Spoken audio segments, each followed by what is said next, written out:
Hi, and welcome back to the Shane Plays DC Comics Rebirth review series as we continue to discuss the Rebirth related titles and issues that are coming out from DC Comics. So far, they've been very good.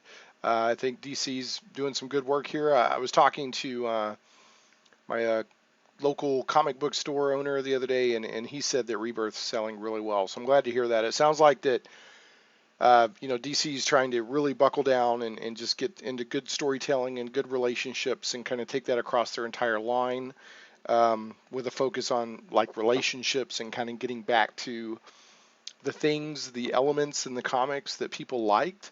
Um, some of it has kind of been a critique of the dark and gritty stuff, which I don't necessarily dislike dark and gritty, but I don't want everything to be dark and gritty.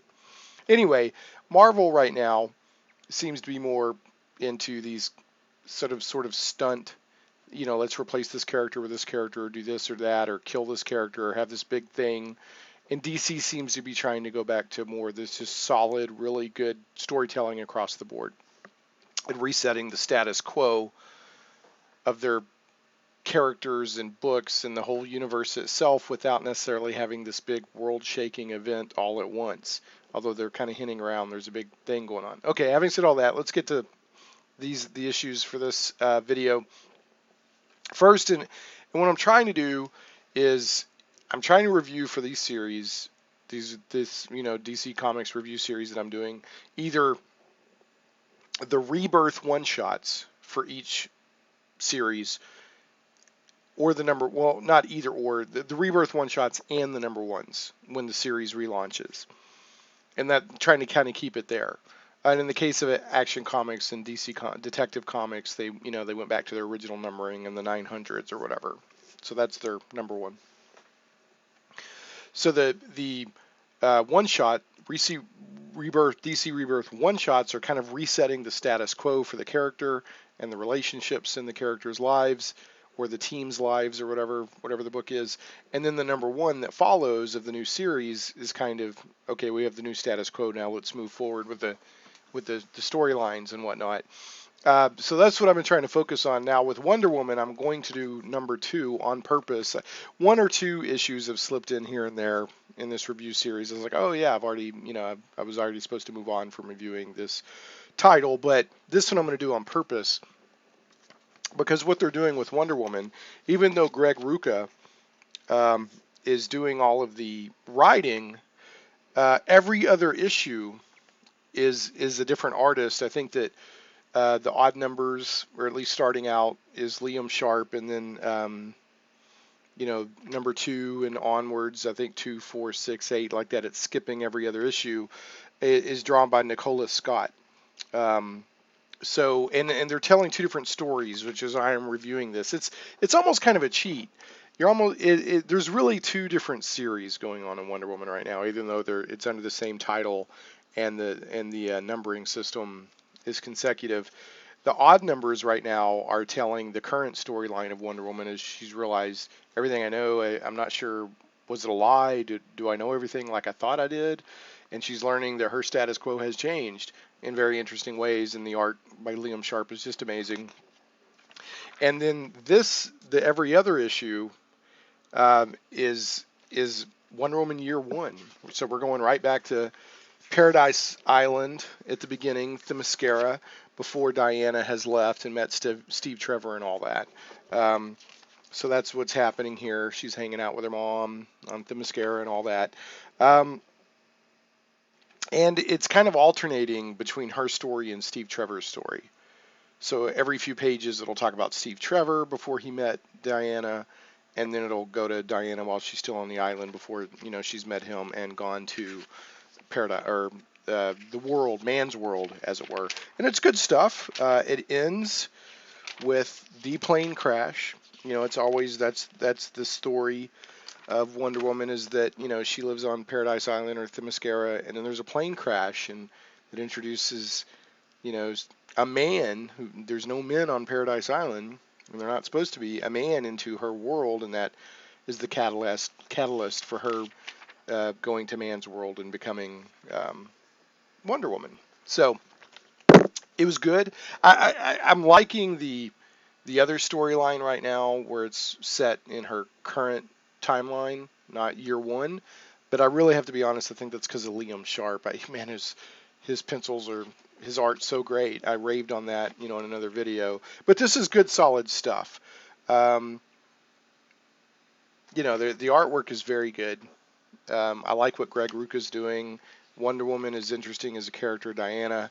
So I'm gonna keep going with Wonder Woman. Like I said in another video, that surprises me to hear myself say that, but this is good stuff, And we've got the trailer for the new Wonder Woman movie coming out that just came out of San Diego Comic-Con. Looked great. We got her in Dawn of Justice, Batman v Superman. Looked great. So I think that Wonder Woman is on the rise right now as a character to be taken seriously, not just as the token female to throw on the team or whatever. Um, and also I want to say, I don't know who this is, an advertisement for Snickers, but it's in all this month's or the current comics this 2 weeks or months or whatever, because they're actually going bi-monthly now, or bi-weekly, where they're coming out every couple of weeks, many of these series.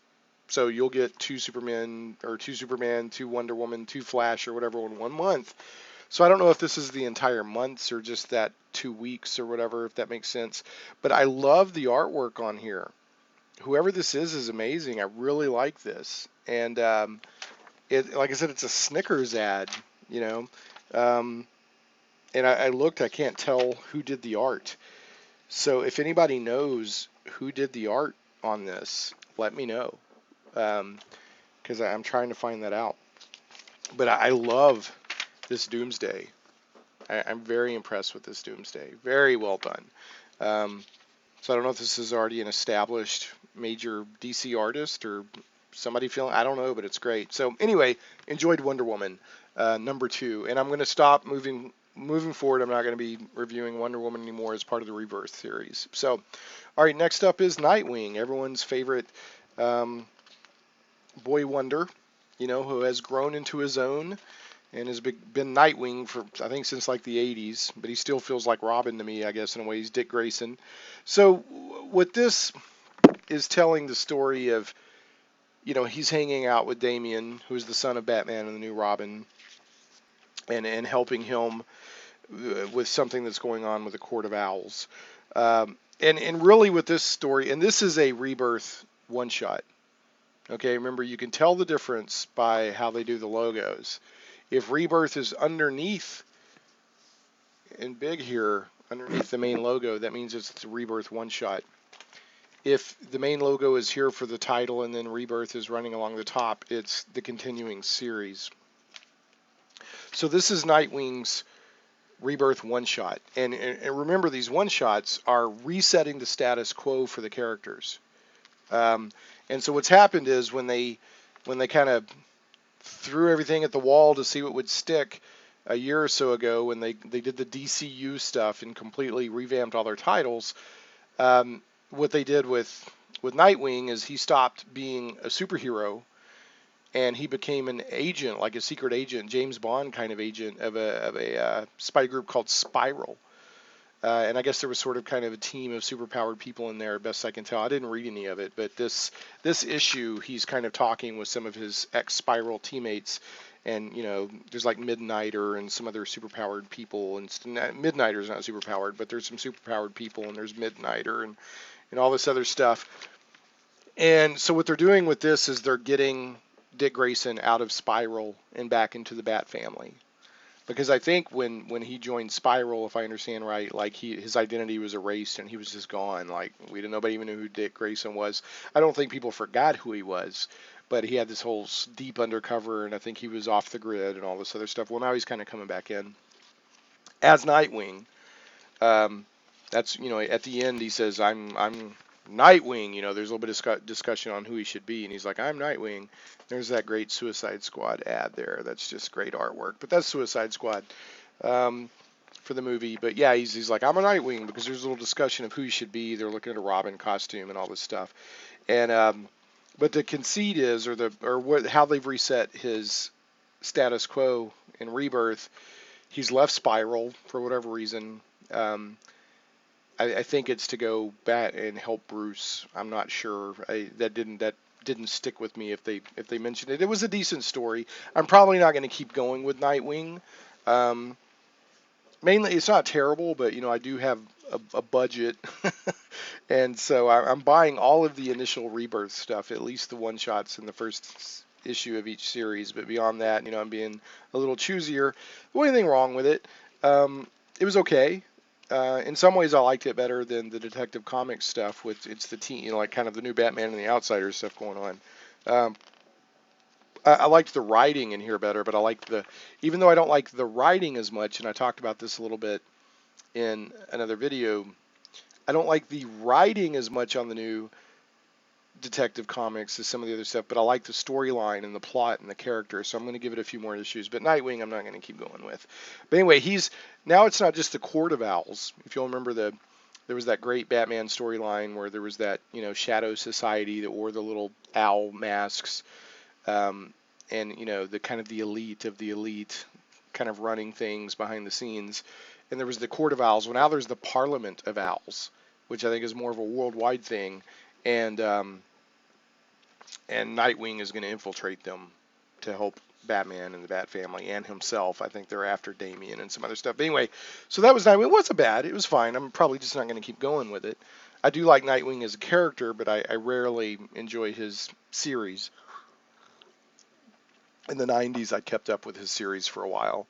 There was a cool artist on there. I can't remember. It's when he was in Bloodhaven. I know there was an artist that was getting a lot of attention for a while that did, crazy things with the soles of the boots. He was the first one to really put all this detail. I can't remember who it is off the top of my head. Maybe somebody knows. Can leave it in the comments. Okay, so, and now we move on to New Superman. And I was looking forward to this one just because I'm like, what is this? And they kind of teased during the Death of Superman storyline, the recent death is when the New 52 Superman died. They kind of, and it's the first time I'd seen them. I think they've introduced them before, but there's this Chinese superhero organization, group of superheroes, and there's this lady that can make superheroes, evidently, scientifically. I don't know the whole thing. It's kind of intriguing. I kind of like it. So between New Superman, I want to see what they're doing here, and then also I wanted to learn more about this Chinese thing going on, which makes sense because China is basically a superpower these days.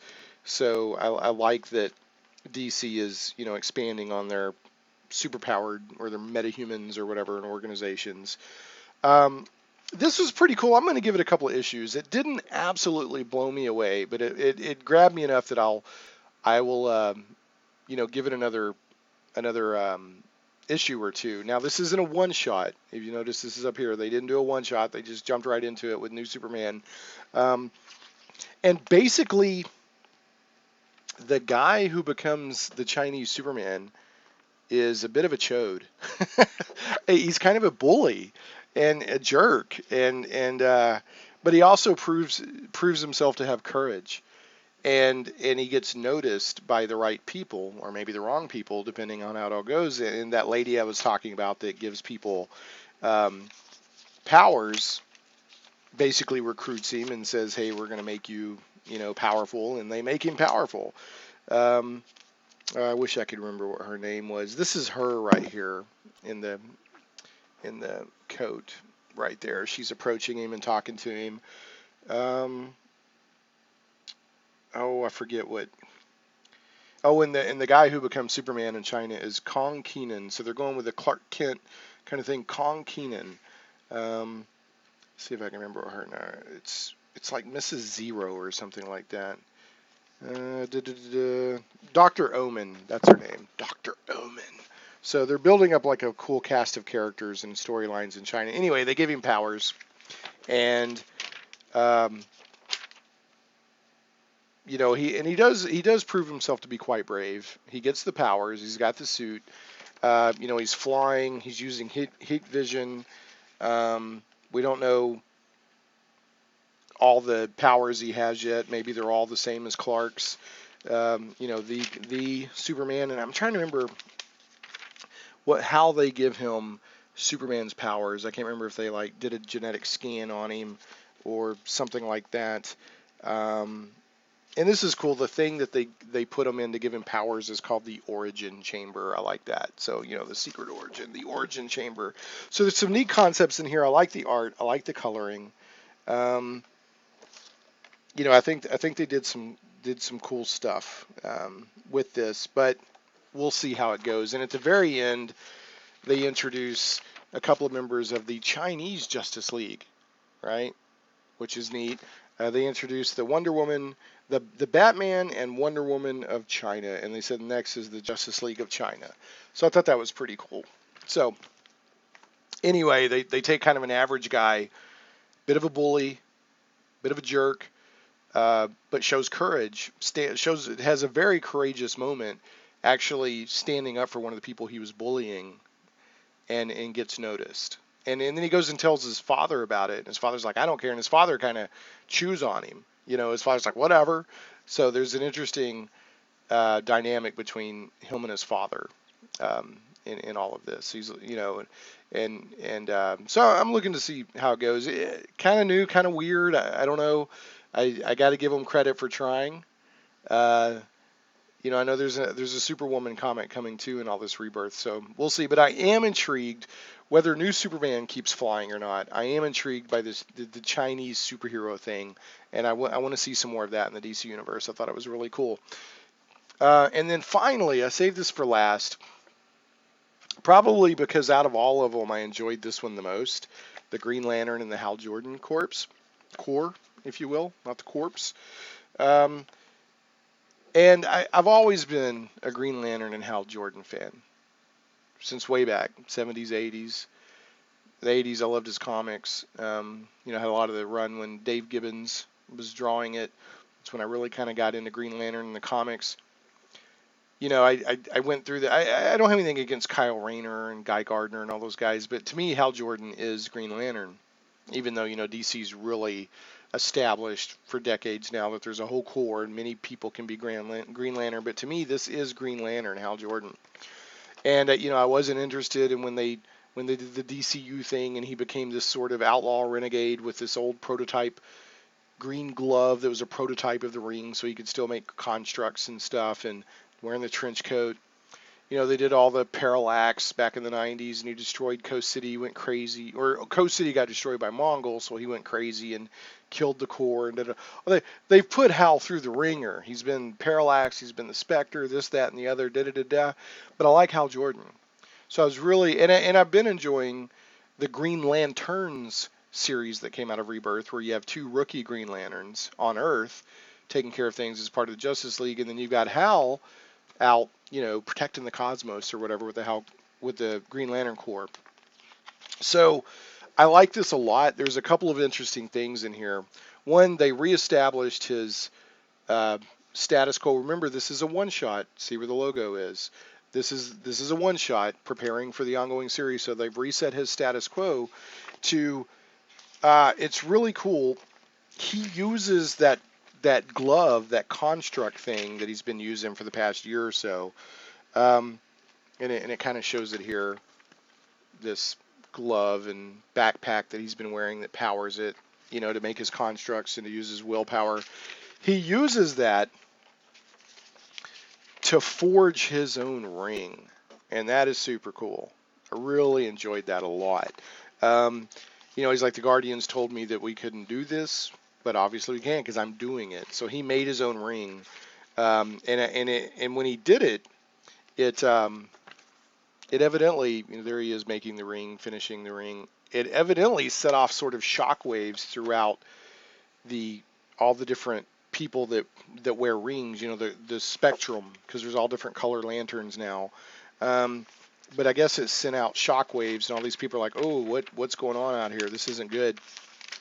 Everywhere from Kyle Rayner to the Guardians, to Star Sapphire, to Larfleeze, to Indigo, the Indigo tribe, Larfleeze, who's the Agent Orange, all these different colors. They're like, they're disturbed by what's happening. So they're setting up that, yeah, it's cool that Hal got his ring back, right? That's super cool, but maybe, you know, he's upsetting the balance of something. And then the other thing is and this, I thought this was neat. I had no idea this was going on in DC Comics. Um, Evidently, Sinestro is now in charge of Warworld. Sinestro is in charge of Warworld, and he's, you know, about to go conquer stuff. I mean, he's already conquering a lot, but you know, they kind of indicate that he's about to ratchet up a notch, and he's doing some stuff, I think, to revitalize himself. Um, and he's also, you know, because he's like old and da da da, and he's, you know, he's kind of talking like, oh, this is it, I'm over, I'm done with. But then he walks into this big chamber that has Parallax in it, so he's working in conjunction with Parallax, the Parallax entity in Warworld. Um, so they're definitely setting up Sinestro and I don't know, I guess the Yellow Lanterns, or maybe just Warworld. I don't know, as the main, you know, villain here for Hal Jordan and the Green Lantern Corps. So, and you know, they're calling it Hal Jordan and the Green Lantern Corps, so it's not just gonna be Hal Jordan. You know, it's gonna be what's going on with the Corps in space. So I'm looking forward to that. I liked it. I want some more. Um, you know, I'm glad that Hal got his ring back. We're, you know, I'll hold this up in celebration of that. Good for you, Hal. Um, Good for you in forging your own ring. I just hope that you didn't upset the cosmic balance while you were at it. Anyway, thanks so much for watching. If you you know, have any comments or whatever, please leave them. Please leave the video a thumbs up. That helps me a lot. And you know, whether you agree or don't agree, or you know, if you know who that artist was for the Doomsday and the Snickers thing, I'd, you know, love to know who that was. So anyway, thanks again for watching, and we will catch you next time as the DC Rebirth review series continues.